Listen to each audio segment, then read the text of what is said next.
ମୁଇଁ ହଉଛେ ନବୀନ ଆରୁ ଇଟା ମୋର୍ ସାଙ୍ଗ ମାନକର ସଂଗେ ମୁଇଁ ବୁଲବା ଲାଗି ଯାଉଛେ ଖରିଆର। ତ ମୋର ଏକ୍ଜାମ ଥିଲା ଯେନ୍ଟା କି +2 ଫେବୃଆରୀ 19 ରୁ ମାର୍ଚ୍ଚ 20 ତ କାଲି ସରିଗଲା। ତ ଆଜି ସାଙ୍ଗ ମାନକର ସଂଗେ ବୁଲବା ଲାଗି ଯାଉଛେ। ଇଟା ଗୋଟେ ଛୋଟ ବ୍ଲଗ ନି ସେଇଟା ଗୋଟେ ଆମର ଲାଇଭ ର ଯେନ୍ଟା କି ମେମୋରିଆଲ ୟାଦ ଥିବା ଏଇ ଭିडिଓ। ତ ଆମେ ସାଙ୍ଗମାନେ ବାହାରି ପଡନୁ 3 ଲୋକ ଆରୁ ଖରିଆର ପେଟ୍ରୋଲ ପମ୍ପ ନେ ପେଟ୍ରୋଲ ଡାଲବା ଲାଗି ଇଟା ଆସିଗଲୁ। ପେଟ୍ରୋଲ ଡାଲି ଡୁଲା କରି ଆମକେ ଯିବାର ଅଛେ ଗୋଟେ ସାର୍ଟ ଘିନବାର ଅଛେ। ତ ଏମ ବଜାର କେ ଚାଲ ଭାଇ ଯିମା। ତ ଦେଖିପାର ଇନର ମାହୋଲ କେନ୍ତା ଅଛେ। ତ ଇନ ଅଛେ ବେଶୀ ପ୍ରକାରର shirt pant cargo T-shirt ହୁଡିର ସାର୍ଟ ସବୁ ମିଲବା। ତ ଦେଖିପାର ଯେନ୍ଟା କି କାର୍ଗୋର ପ୍ୟାଣ୍ଟ ମାନେ ଅଛେ ଭଲ ଭଲଟା। ତ ମତେ ଏଇ ଭିତରୁ ତିନଟା ପସନ୍ଦ ନି ଲାଗି ତ ମୁଇଁ ନିକିନି। ତ ମତେ ସାର୍ଟ ଗୋଟେ ଭଲ ଲାଗଲା ଯେନ୍ଟା କି ହୁଡିର ଏମ୍ ସାଇଜ ର।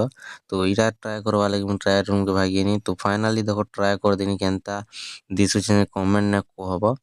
ଟ୍ରାଏ କରି ସାରଲା ପରେ ଇଟା ଘିନି ଗୁନା କରି ଆମେ ଭାଇ ଯାସୁଁ ବିରିୟାନୀ ଖାଇବା ଲାଗି। ତ ଇଟା ହୋଟେଲ କେ ଏନୁ ତ କାଣା ଖେମୁ ବୋଲୁଛୁଁ ରୋମାଞ୍ଚଳ ତ ସାଧା ତ ସେମାନକେ ପଚରୁଛୁଁ ତ ସେମାନେ ହଁ ପନିର ରାଇସ ଖେମୁ ବୋଇଲେ ତ ତାକର ଲାଗି ପନିର ରାଇସ ଆମର ଲାଗି ବିରିୟାନୀ। ତ ସେମାନେ ଦେଖୁଛ ତ କେତେ ଖୁସି ହେଇଯାଉଛନ୍ ଯେ। ତ ଚାଲ ଆମେ ବିରିୟାନୀ ପୁରା କୁଟି କୁଟା କରି ଫାଇନାଲି ପୁରା ଦେଖ କୁଟି ସାରନୁ ସେମାନେ ତ ଖିକରି ବସିଦେଲେ। ତ ଫାଇନାଲି ଆମେ ଖିକ ଖୁଆ କରି ଇଛନ ଘର ଯାଉଛୁଁ ନା ମିଲମାର ଅଲଗା ବ୍ଲଗ ନେ।